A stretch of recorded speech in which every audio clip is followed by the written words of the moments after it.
สวัสดีค่ะวันนี้เรามารีวิวห้องพักราคา380 บาทหลายท่านบอกว่าอยากเห็นห้องนะคะ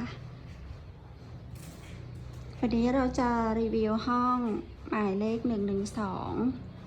112ห้องพักหมายเลข112เนี้ยนะคะห้อง112จะมีตาแมวไหมคะนี่คือตาแมวคือสามารถมองจากข้างในเห็นข้างนอกก็เป็นความปลอดภัยของผู้พักห้องนี้จะมีทั้งพัดลมแล้วก็แอร์คอนดิชันราคา380 บาท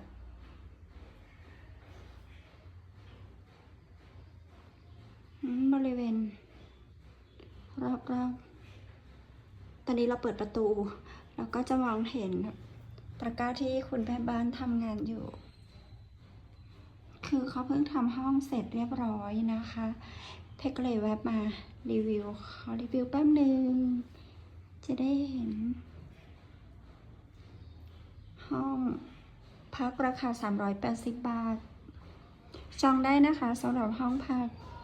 โรงแรมแม่เสลียงเวียงงามค่ะโรงแรมแม่เสลียงเวียงงามนะคะซอย1ถนนเวียงใหม่อำเภอแม่สาเรียงจังหวัดแม่ฮ่องสอนค่ะห้องพักนี้ราคา380 บาทจองได้นะคะที่เพจโรงแรมแม่เสลียงเวียงงาม